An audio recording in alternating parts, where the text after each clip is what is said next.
السلام علیکم، welcome back to the audio stories. کیسے ہیں آپ سب؟ امید کرتی ہوں کہ خیریت سے ہوں گے۔ آپ کو امید کرتی ہوں ناول دل عزیز کا پارٹ 1 پسند آیا ہوگا۔ آج ہم پڑھیں گے پارٹ 2۔ آگے کی اسٹوری بھی امید کرتی ہوں اچھی ہوگی۔ اسٹوری ابھی تک تو انٹرسٹنگ چل رہی ہے، تھوڑی مسٹری ہے، تھوڑا تھرل ہے، تھوڑا ایکشن ہے، تو دیکھتے ہیں آگے اسٹوری کیا رنگ لیتی ہے۔ سٹارٹ کرتے ہیں بغیر دیر کیے۔ اس سے پہلے چینل کو سبسکرائب کریں، ویڈیو کو لائک کریں، ویڈیو کے اینڈ میں کمنٹ ضرور کیے گا کہ آپ لوگوں کو کیسی لگی۔ چلیں سٹارٹ کرتے ہیں۔ حور اس وقت بڑی اماں کے کمرے میں موجود تھی، جبکہ بڑی اماں نے حور کے لیے بہت سارے کپڑے، جوتے اور کچھ ضرورت کا سامان منگوا کر اس کے آگے رکھا تھا، جبکہ حور کو یہ بات بہت عجیب لگی تھی۔ اتنی جلدی وہ کیسے نئے جوتے کپڑے پہن لیتی، جبکہ اس کے حق میں ابھی کوئی فیصلہ بھی نہیں ہوا۔ کیا دیکھ رہی ہو بیٹا، یہ سب تمہارے لیے ہی منگوایا ہے میں نے۔ حور کو مسلسل اس سامان کو گھورتا دیکھ کر بڑی اماں حور کو دیکھتے ہوئے بولیں، اس سب کی ضرورت نہیں تھی، میرے پاس تو کپڑے موجود تھے۔ حور نظریں اٹھا کر بڑی اماں کی طرف دیکھتے ہوئے بولی، کیوں ضرورت نہیں تھی؟ ضرورت تھی، اسی لیے تو منگوا کر دیا ہے، اور آج سے تم یہی کپڑے پہنا کرو گی، دوبارہ میں تمہیں ان کپڑوں میں نہ دیکھوں۔ چلو اٹھو، شاباش، جاؤ اور کپڑے چینج کرو۔ بڑی اماں حور کو دیکھتی مسکرا کر بولیں تو حور نے بیچارگی سی شکل بنا کر بڑی اماں کی جانب دیکھا۔ جاؤ بیٹا، میری طرف کیا دیکھ رہی ہو؟ بڑی اماں مسکراتے ہوئے بولیں تو اب کی بار حور انکار نہیں کر سکی تھی، کیونکہ بڑی اماں کا حکم حویلی میں پتھر کی لکیر کی مانند ہوتا تھا، کوئی بھی ان کی بات پر انہیں انکار کرنے کی ہمت نہیں رکھتا تھا۔ مگر حور جب سے آئی تھی اس نے کافی بار بڑی اماں کو انکار کر دیا تھا، وہ جو بولتی تھی وہ ایک بار لازمی انکار کرتی تھی، مگر اب اسے ان کو انکار کرنا ٹھیک نہیں لگا۔ بڑی اماں نے ایک ملازمہ کو اشارہ کیا تو ملازمہ تمام سامان اٹھاتی ہوئی زرخان کے کمرے میں چھوڑنے چلی گئی، جبکہ حور بھی اس کے پیچھے ہی موجود تھی۔ اماں، آپ اس لڑکی کی اتنی فکر کیوں کر رہی ہیں؟ اگر کل کو یہ قصوروار نکلی تو آپ کا دل دکھے گا۔ اماں جان بڑی اماں کی طرف دیکھتی ہوئی بولیں تو وہ ہلکا سا مسکرا دیں، بہو، یہ بال ہم نے دھوپ میں بیٹھ کر سفید نہیں کیے، عمریں گزاری ہیں، میرا دل کہتا ہے کہ یہ لڑکی قصوروار نہیں ہے، یہ تو بہت معصوم ہے، معصوم سے دل کی لڑکی ہے، یہ کسی کا کیا بگاڑ سکتی ہے، یہ تو کسی کو برا بھلا بھی نہیں کہہ سکتی۔ وہ جب سے یہاں آئی ہے تم نے دیکھا ہے کہ اس نے کسی کے ساتھ بد اخلاقی کی ہو، یا اپنی زبان کے تیز تیر چلائے ہوں، یا کسی کے سامنے کچھ بھی بولی ہو؟ وہ بس چپ چاپ سب برداشت کرتی رہتی ہے۔ اگر وہ کوئی شاطر لڑکی ہوتی تو اس کی آنکھیں اس کا ساتھ نہ دیتی، مگر اس کی آنکھیں تمام باتیں بیان کر جاتی ہیں۔ یہ لڑکی بہت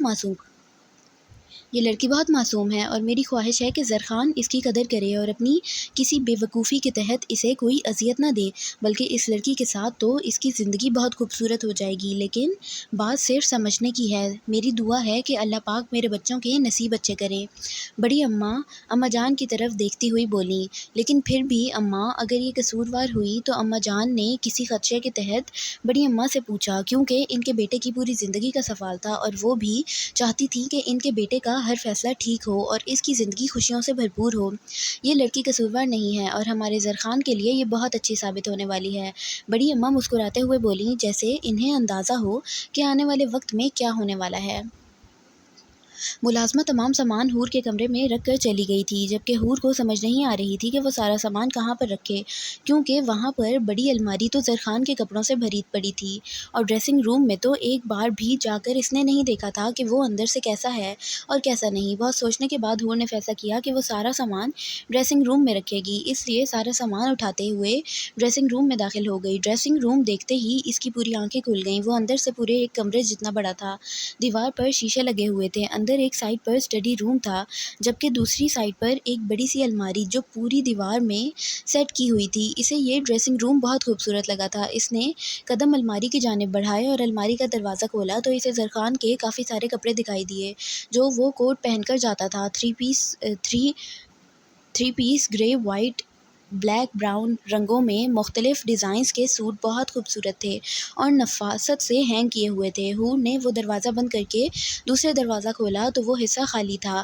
یہ دیکھ کر حور کی ٹینشن ختم ہوئی اور وہ آہستہ آہستہ سارا سامان سیٹ کرنے لگی۔ سب سامان سیٹ کر کے حور نے ایک ہلکے گلابی رنگ کا جوڑا نکالا جس پر کڑھائی ہوئی تھی۔ ان سب کپڑوں میں ایک یہی سوٹ اسے ہلکا پھلکا سا لگا تھا، مگر اس کے لحاظ سے یہ بھی بہت ہیوی تھا۔ اپنا ڈریس لیتی وہ فریش ہونے کے لیے چلی گئی۔ حور فریش ہو کر کر باہر نکلی تو اپنے بال سکھاتے ہوئے ڈریسنگ ٹیبل کے سامنے آن کھڑی ہوئی۔ اپنے بالوں کو سکھا کر اس نے بالوں کو برش کیا اور گیلے بالوں کا ہی جوڑا بنا کر بالوں کو قید کر لیا اور سر پر دوپٹہ لیٹی کمرے سے باہر نکل گئی۔ السلام علیکم، حور لاؤنج میں داخل ہوتے ہوئے بولی تو سب نے نظریں گھما کر حور کی جانب دیکھا۔ وہ ہلکے گلابی رنگ کے جوڑے میں جس پر ہلکی ہلکی کڑھائی ہوئی تھی، سر پر دوپٹہ سلیقے سے لیے بہت خوبصورت لگ رہی تھی۔ ہر طرح کے میک اپ سے پاک چہرہ، سادگی میں بھی اس کی دودھیا رنگت ہلکے گلابی جوڑے میں دمک رہی تھی۔ سب کو خود کی طرف دیکھتا پا کر حور پزل سی ہوئی۔ اب لگ رہی ہو نا اس حویلی کی بہو، عجیب سے کپڑے پہن کر گھومتی رہتی تھی۔ خبردار، اگر آئندہ تم نے دوبارہ وہی کپڑے پہنے تو آج سے تم یہی کپڑے پہنو گی جو تمہیں میں نے دیے ہیں۔ بڑی اماں حور کو دیکھتے ہوئے مسکرا کر بول رہی تھیں، لیکن وہ سب تو بہت ہیوی ہیں۔ حور نے احتجاج کیا، کوئی بھاری نہیں ہے، ہم نے اپنے وقت میں اس سے بھی بھاری کپڑے پہنے تھے اور تم آج کل کی لڑکیاں ذرا بھاری لباس اپنے وجود پر برداشت نہیں کرتی۔ اماں جان حور کی جانب دیکھتی ہوئی بولیں تو فاریہ اور لائبہ نے اپنی مسکراہٹ دبائی، کیونکہ ان کے زمانے کے قصے تانوں کی صورت میں آج تک وہ دونوں ہی سنتی آ رہی تھیں، مگر آج سے ان کی ٹیم میں حور بھی شامل ہو چکی تھی۔ جی میں پہن لیا کروں گی، حور نے ہلکا سا مسکراتے ہوئے جواب دیا۔ ارے اتنی جلدی مان گئی، آپ تھوڑی دیر اماں جان کے زمانے کے قصے ہی سن لیتی، لائبہ حور کے کان میں ہلکی آواز میں بولی تو حور نے بیچاری سی شکل بنا کر لائبہ کی طرف دیکھا، جیسے کہنا چاہ رہی ہو نہ بہن میں مزید قصے نہیں سن سکتی۔ حور کی شکل دیکھ کر لائبہ اپنی ہنسی نہیں روک سکی تھی اور وہ قہقہہ لگا کر ہنسی۔ سب نے گردن گھما کر لائبہ کی طرف دیکھا تھا۔ سب کو خود کی طرف دیکھتا پا کر لائبہ کی ہنسی کو فوراً بریک لگی تھی۔ میں چائے بنا کر لاتی ہوں سب کے لیے، فاریہ اپنی جگہ سے اٹھتے ہوئے بولی۔ میں بھی چلتی ہوں، ساتھ ہیلپ کروا دوں گی، حور بھی فوراً سے اٹھ کھڑی ہوتی ہوئی بولی۔ فاریہ نے مسکراتے ہوئے ہاں میں سر ہلایا اور وہ دونوں ہی کچن کی جانب چل دیں۔ اگر تم دونوں جا رہی ہو تو مجھے بھی لے کے جاؤ، میں ان پرانے زمانے کی لیڈیز کے درمیان بیٹھ کر کیا کروں گی؟ لائبہ نے ان کے پیچھے سے ہانک لگائی تو زینت بیگم نے اسے ایک زبردست گھوری سے نوازا، مگر وہ تھی ہی اتنی ڈھیٹ، نہ تو اسے اپنی ماں کی گھوریوں سے فرق پڑتا تھا اور نہ ہی وہ کبھی باز آتی تھی۔ اس سے پہلے کہ اس کی مذمت زینت بیگم کی جوتی سے کرتی، وہ ان کی گھوریوں کو اگنور کرتی وہاں سے اٹھ کر ان کے پیچھے ہی دوڑی تھی۔ زرخان اس وقت اپنے آفس روم میں موجود اپنی چیئر پر بیٹھا دائیں کوہنی چیئر سے ٹکا کر اپنی تھوڑی کے نیچے ہاتھ کی مٹھی بنا کر رکھے کرسی کو دائیں بائیں ہلا رہا تھا، ساتھ سامنے موجود کچھ لڑکوں کو دیکھ رہا تھا۔ زرخان کی سرد اور سخت نظروں سے وہ لڑکے بے حد گھبرائے ہوئے تھے اور کسی سے بھی بولنے کی ہمت نہیں ہو رہی تھی، کیونکہ جب تک زرخان سکندر کا حکم نہ ہوتا تب تک ان میں سے کوئی ایک بھی بول نہیں سکتا تھا۔ زرخان کو آج ہی معلوم ہوا تھا کہ جس جگہ پر مصطفیٰ کا قتل ہوا تھا، اس جگہ پہ مصطفیٰ اور اس کے کچھ دوست کچھ دنوں سے اکٹھے جا رہے تھے، جبکہ دوسری طرف دانش اور اس کے کچھ دوست بھی اسی جگہ پر اکٹھے جاتے تھے۔ ان سب لڑکوں کا پتہ کروا کر زرخان نے باقی تمام لڑکوں کو واپس بھجوا دیا تھا، جبکہ وہ سب وہیں پر موجود تھے جن سب کے بارے میں معلوم ہوا تھا، اور اس وقت وہ زرخان سکندر کی عدالت میں موجود تھے۔ کیا کرنے جاتے تھے ایک ہفتے سے تم لوگ وہاں؟ آخرکار کمرے کی گہری خاموشی کو زرخان کی سنجیدہ آواز نے توڑا۔ سنائی نہیں دیا؟ کیا کرنے جاتے تھے تم لوگ وہاں پر؟ ان سب لڑکوں کو جواب نہ دیتا دیکھ کر زرخان شیر کی طرح دھاڑا تھا، جبکہ اس کی دھاڑ پر وہاں موجود تمام لڑکے کانپ کر رہ گئے تھے۔ سر، ہمیں وہاں ایک آدمی بلاتا تھا روز ملنے کے لیے، لیکن وہ خود نہیں آتا تھا، ان میں سے ایک لڑکا سہمی آواز میں بولا۔ کون تھا وہ آدمی اور کیوں بلاتا تھا تم لوگوں کو؟ زرخان نے اگلا سوال انتہائی سنجیدہ لہجے میں پوچھا۔ سر، پچھلے دنوں جب ہمارے امتحان ہو رہے تھے تب ہمارے پاس ایک لڑکی آئی تھی، وہ سیدھا مصطفیٰ کے پاس آئی تھی، اس نے مصطفیٰ کو آ کر بولا تھا کہ وہ ایک غریب گھرانے کی لڑکی ہے اور کوئی آدمی اس کے پیچھے پڑا ہوا ہے اور وہ بول رہا ہے کہ اسے اغوا کر لے گا، اس کی عزت خراب کر دے گا۔ وہ کہہ رہی تھی کہ وہ اپنے ماں باپ کے بغیر پلی بڑھی ہے اور اب وہ اپنے ماموں کے پاس رہتی ہے، اگر اس کے ماموں یا ممانی کو اس بات کے بارے میں پتہ چل گیا تو وہ اسے جان سے مار دیں گے، اس لیے خدارا اس کی مدد کی جائے۔ اس کی مدد کے لیے ہم نے اس آدمی سے رابطہ کیا، مصطفیٰ نے اس آدمی سے بات کی تو اس آدمی نے ملنے کا وقت دیا، تو پھر ہم سب اسے ملنے گئے، ہم روز اسے ملنے جاتے تھے لیکن وہ نہیں آتا تھا، وہ روز ہمیں آنے کا بول کر خود وہاں پر نہیں موجود ہوتا تھا۔ پھر 4 دن پہلے جب ہم لوگ اس آدمی سے دوبارہ ملنے گئے تو وہاں پر دانش اور اس کے دوست بھی موجود تھے، وہاں پر وہی لڑکی آئی اور اس لڑکی نے مصطفیٰ کو آ کر بولا کہ سامنے ٹیبل پر بیٹھا لڑکا ہی وہ شخص ہے جو اسے تنگ کرتا تھا اور اس کا جینا حرام کر رکھا تھا۔ یہ بات سنتے ہی مصطفیٰ کو بہت غصہ آیا اور وہ اٹھ کر دانش کی طرف بڑھا اور اسے مارنے لگا۔ دانش اپنے دوستوں کے ساتھ مصروف تھا۔ اچانک مار پڑنے سے وہ لہولہان ہو گیا، مگر اپنے بچاؤ کے لیے اس نے جوابی حملہ کیا تو وہ دونوں ہی لڑنے لگے۔ ان دونوں کو چھڑوانے کے چکر میں وہاں پر لڑائی بہت بڑھ گئی اور پھر دانش نے شیشے کی بوتل اٹھا کر ٹیبل پر ماری اور وہ ٹوٹ گئی تو اس نے مصطفیٰ کے چہرے پر کافی زیادہ وار کیے، اور جب مصطفیٰ بے ہوش ہو کر گر پڑا تو دانش کو اس کے دوست وہاں سے لے گئے۔ اس سے زیادہ ہم کچھ نہیں جانتے۔ مصطفیٰ کے دوست نے زرخان کی طرف دیکھتے ہوئے ساری تفصیل بتائی۔ اس کی مکمل بات سننے کے بعد زرخان نے نظروں کا زاویہ بدلا اور اب اس کی نظریں دوسرے لڑکے کی جانب تھیں جو دانش کے ساتھ پایا جاتا تھا۔ سر، آپ یقین مانیں، دانش ایسا نہیں تھا۔ اس نے آج تک کالج میں کسی لڑکی کو نہیں چھیڑا۔ وہ تو ہمیشہ ہی نظریں جھکا کر چلنے والا لڑکا تھا۔ وہ بہت شریف لڑکا ہے سر۔ اس نے کبھی کالج میں بھی کسی کو شکایت کا موقع نہیں دیا تو وہ کسی لڑکی کو کیسے ہراساں کر سکتا ہے؟ اس لڑکی نے جھوٹ بولا ہے۔ آپ بات کو سمجھنے کی کوشش کریں، ہمارا دوست ایسا نہیں ہے۔ وہ لڑکا بنا ڈر کے زرخان کی طرف دیکھتے ہوئے سچائی بیان کرنے لگا۔ داؤد، اس لڑکے سے اس لڑکی کی ساری معلومات لو اور تم سب لوگ جا سکتے ہو۔ اب زرخان سب کی طرف دیکھتے ہوئے سنجیدگی سے بولا تو داؤد اس لڑکے سے اس لڑکی کی معلومات لینے لگا، جبکہ تمام لڑکے وہاں سے جا چکے تھے۔ اس لڑکی کی تمام معلومات مل جانے کے بعد زرخان نے داؤد کو حکم دیا تھا کہ وہ جائے اور اس لڑکی کو یہاں لے کر آئے، اور داؤد اب اس لڑکی کو لے کر زرخان کے سامنے کھڑا تھا، جبکہ زرخان اپنے سامنے موجود لڑکی کو دیکھ رہا تھا جو بے حد گھبرائی ہوئی لگ رہی تھی۔ اس کے چہرے سے معلوم ہو رہا تھا کہ کچھ تو گڑبڑ ہے۔ بیٹھو۔ زرخان نے اس لڑکی کو سامنے کرسی پر بیٹھنے کا اشارہ کیا تو وہ لڑکی جو زرخان کے سامنے بیٹھ گئی۔ نام کیا ہے تمہارا؟ زرخان اس لڑکی کی جانب دیکھتے ہوئے بولا، جی فاطمہ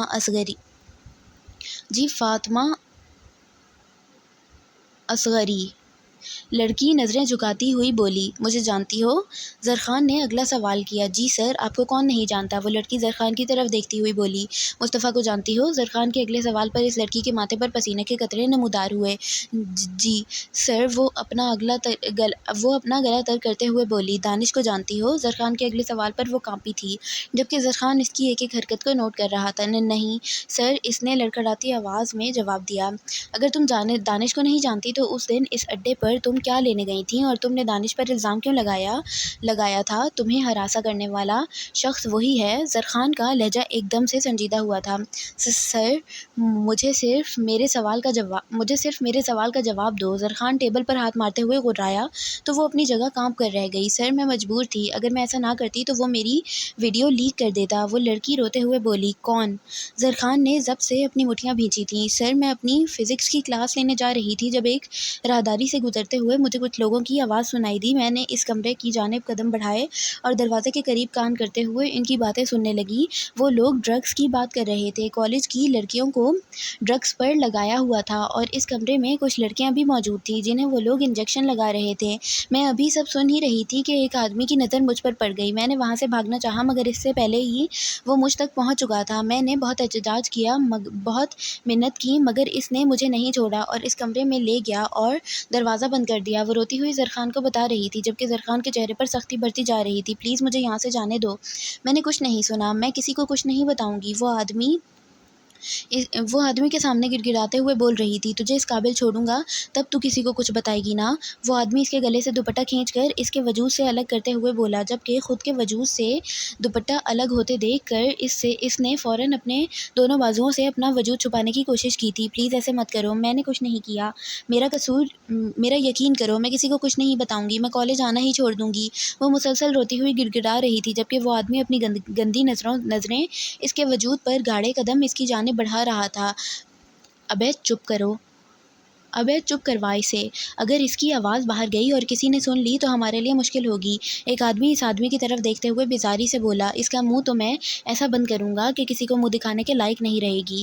وہ آدمی فاطمہ کی کلائی اپنی سخت گرفت میں لیتے ہوئے بولا، نہیں پلیز میرے ساتھ ایسے مت کرو، خدا کا واسطہ ہے تمہیں۔ وہ اس شخص کو خدا کے واسطے دینے لگی، جبکہ اس درندے کو خدا کا بھی کوئی خوف نہ تھا۔ کمرے کے آخر تک لے جاتے ہوئے اس آدمی نے فاطمہ کو کھینچ کر زمین پر پھینکا اور ابھی وہ اس پر جھکنے ہی لگا تھا جب اس کمرے کا دروازہ کھلا۔ یہاں سے نکلو، اپنا سامان اٹھاؤ اور جلدی یہاں سے غائب ہو جاؤ۔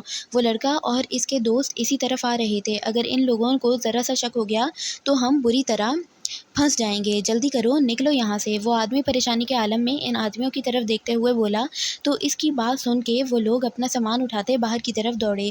ان کے ہاتھ میں کچھ بیگ تھے جن میں انجیکشن اور ڈرگس موجود تھے۔ آگے پیچھے دیکھے بغیر وہ لوگ وہاں سے نکلے تھے، جبکہ کسی کے آنے کی خبر سن کر وہاں موجود نشے میں دھت پڑی لڑکیاں بھی اپنے آپ کو سنبھالتی ہوئی اس کمرے سے بھاگی تھیں۔ ان کو جاتا دیکھ کر فاطمہ نے 1000 بار خدا کا شکر ادا کیا تھا کہ خدا نے آج اس کی عزت بچا لی، ورنہ وہ واقعی میں کسی کو منہ دکھانے کے لائق نہ رہتی۔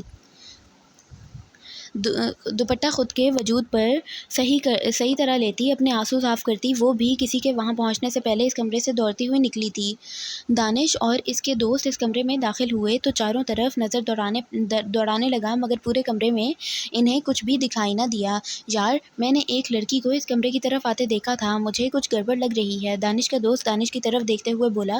تو دانش نے ایک باریک سی نظر اس کمرے کی جانب دوڑائی، جب اسے زمین پہ ایک سائڈ پر ایک انجیکشن گرا ہوا دکھائی دیا۔ اس نے آگے بڑھ کر وہ انجیکشن اٹھایا، مگر اس میں سے آنے والی سمیل سے ہی وہ سمجھ چکا تھا کہ اس انجیکشن میں ڈرگس ہیں۔ ہاں یار، تو صحیح کہہ رہا ہے، یہاں ضرور کچھ نہ کچھ غلط ہو رہا ہے، مجھے لگتا ہے کہ ہمیں پرنسپل سے بات کرنی چاہیے، دانش اپنے دوستوں کی طرف دیکھتے ہوئے بولا۔ ہاں صحیح کہہ رہا ہے تو، ویسے تو پرنسپل کچھ دنوں کے لیے ملک سے باہر گئے ہوئے ہیں، لیکن جیسے ہی وہ آئیں گے ہم انہیں اس بارے میں اطلاع کریں گے، دانش کا دوست اس کی طرف دیکھتے ہوئے بولا۔ ہاں یہ ٹھیک ہے، مگر اس سے پہلے ہمیں نظر رکھنی ہوگی کہ یہ کام کون لوگ کر رہے ہیں، دانش اپنا دماغ چلاتے ہوئے بولا۔ تو سب نے ہاں میں سر ہلایا، اور اب ان کا ارادہ ان لوگوں کو پکڑنے کا تھا جو ان کے کالج میں نشے کو پھیلا رہے تھے۔ فاطمہ پھولی ہوئی سانسوں کے ساتھ کوریڈور تک پہنچی، جب سامنے سے اسے اپنی دوست آتی ہوئی دکھائی دی، جبکہ اس کی دوست کی نظر جیسے ہی فاطمہ پر پڑی وہ پریشان سی ہو گئی، کیونکہ اس کا چہرہ پسینے سے تر تھا اور وہ چہرے سے کافی ڈری ہوئی اور سہمی ہوئی لگ رہی تھی، جبکہ اس کی حالت بھی ٹھیک نہیں لگ رہی تھی۔ فاطمہ، کیا ہوا ہے تمہیں؟ تم ٹھیک تو ہو؟ وہ فاطمہ کی طرف دیکھتے ہوئے پریشان سی بولی۔ اس کی حالت دیکھ کر وہ کافی پریشان ہو گئی تھی۔ ہاں میں ٹھیک ہوں، بس چلو یہاں سے، مجھے گھر جانا ہے، فاطمہ اس کی جانب دیکھتے ہوئے بولی، اور پھر اس کا ہاتھ پکڑتی کالج سے باہر لے جانے لگی، جبکہ وہ حیران اور پریشان فاطمہ کی طرف دیکھ رہی تھی، جو نہ تو کچھ بتا رہی تھی اور نہ ہی کچھ بولنے دے رہی تھی، بلکہ اسے اپنے ساتھ زبردستی کالج سے باہر لے جا رہی تھی۔ اسے فاطمہ کی طبیعت اس وقت ٹھیک نہیں لگی، اس لیے اس نے کوئی سوال پوچھنے کے بجائے وہ خاموش ہو گئی۔ اس نے سوچا کہ جب اس کی حالت بہتر ہوگی تو وہ خود ہی اسے ساری بات بتا دے گی۔ آج 2 دن ہو گئے تھے مگر فاطمہ کالج نہیں گئی تھی، ڈر کے مارے اسے بخار ہو گیا تھا، مگر وہ کسی کو بھی کچھ نہیں بتا رہی تھی۔ اس کی حالت سے اس کے ماموں کافی پریشان ہوئے تھے، لیکن تیسرے دن جب وہ خود ہی کالج کے لیے تیار ہو گئی تو انہیں تھوڑی تسلی ہوئی۔ فاطمہ نے خود سوچا کہ جب 2 دن سے ایسا کچھ نہیں ہوا جو وہ سوچ رہی تھی تو پھر اب کیسے ہوگا۔ اس نے سوچا کہ وہ کالج جائے گی، اپنی پڑھائی مکمل کرے گی تاکہ وہ ڈاکٹر بن سکے، اپنے ماموں کا خواب پورا کر سکے۔ اس نے فیصلہ کر لیا تھا کہ وہ دوبارہ اس کمرے کے قریب سے بھی نہیں گزرے گی، بلکہ اس طرف جائے گی ہی نہیں جہاں پر کوئی اسٹوڈنٹ موجود نہ ہو، وہ ہمیشہ بھیڑ والی جگہ پر رہے گی، جہاں پر اسٹوڈنٹس موجود ہوں گے وہ وہیں پر بیٹھے گی، نہ تو اکیلے کہیں پر جائے گی اور نہ ہی اکیلے کہیں پر بیٹھ کر پڑھائی کرے گی، کیونکہ اسے عادت تھی تنہائی میں رہ کر پڑھنے کی، مگر اس حادثے کے بعد وہ بہت ڈر گئی تھی، اس لیے اب وہی تنہائی اس کے خوف میں تبدیل ہو چکی تھی۔ فاطمہ نے کالج میں قدم رکھا تو کالج کے گیٹ پر ہی اسے اپنی دوست مسکان دکھائی دی۔ مسکان فاطمہ کو دیکھتے ہی خوش ہو گئی۔ آج وہ 3 دن بعد کالج آئی تھی اور اس کی گہری دوست بن چکی تھی، اس لیے جب 3 دن سے وہ نہیں آ رہی تھی تو وہ اس کے لیے کافی پریشان تھی، مگر آج اسے کالج دیکھ کر اسے کافی خوشی ہوئی تھی۔ شکر ہے آج تم آ گئی، ورنہ میں تو 3 دن سے پاگل ہی ہو گئی تھی، مسکان فاطمہ کے گلے ملتی مسکراتے ہوئے بولی، تو وہ بھی مسکرائی اور پھر دونوں نے قدم کالج کے اندر کی جانب بڑھائے۔ کالج میں سارا دن فاطمہ کو ایسے محسوس ہو رہا تھا جیسے کسی نے اس پر نظر رکھی ہوئی ہے، جیسے اس کے آس پاس کوئی موجود ہے۔ وہ بار بار جب ادھر ادھر دیکھتی تو اسے کوئی نہ دکھائی دیتا، مگر وہ کسی کی نظریں مسلسل خود پر محسوس کر رہی تھی۔ اس وقت ان کا فری لیکچر تھا اور وہ دونوں کینٹین میں بیٹھی جوس پی رہی تھیں جب مسکان کا فون بجنے لگا۔ اس نے کال ریسیو کی اور فون کان سے لگایا۔ فاطمہ تم یہیں بیٹھو، میں بس ابھی 5 منٹ تک آ رہی ہوں، آج فیس جمع کروانے کا آخری دن ہے اور بابا مجھے فیس کے پیسے ہی دینے آئے ہیں، کیونکہ میں گھر بھول گئی تھی، وہ میں ان سے پکڑ کے لے آتی ہوں اور پھر ہم دونوں اکٹھے جائیں گے، ٹھیک ہے؟ مسکان فاطمہ کی طرف دیکھتے ہوئے بولی۔